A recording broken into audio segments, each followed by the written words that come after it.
বলিউডের ৯০ দশকের অন্যতম সফল ও আইকনিক সুপারহিরো টিভি সিরিজ শক্তিমান। সুপারহিরোর এই চরিত্রটি যে এবার বড় পর্দায় ফিরে আসছে সেই খবর নতুন কিছু নয়। তবে দীর্ঘদিন ধরেই গুঞ্জন ছিল রণবীর সিংই অভিনয় করবেন শক্তিমান চরিত্রে, কিন্তু এখন শোনা যাচ্ছে অন্য নাম।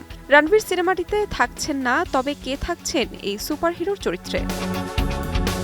রণবীরের পরিবর্তে সুপারহিরোর চরিত্রে অভিনয়ের জন্য নাম উঠে এসেছে এক দক্ষিণী সুপারস্টারের। তিনি পুষ্পাখ্যাত অভিনেতা আল্লু অর্জুন। নির্মাতারা এই মেগা বাজেটের সিনেমাটির জন্য এরই মধ্যে অভিনেতার সঙ্গে কথাও বলেছেন। তবে রণবীর নিজেই এ সিনেমা থেকে সরে গিয়েছেন নাকি নির্মাতাদের পক্ষ থেকে তাকে বাদ দেওয়া হয়েছে, এ বিষয়ে কোনো তথ্য প্রকাশ করেনি ভারতীয় গণমাধ্যম।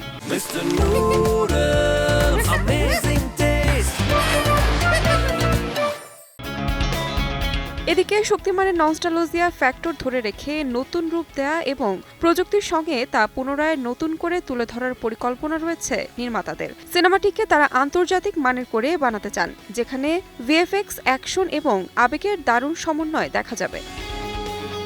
তাহমিনা তন্নি, সময় সংবাদ।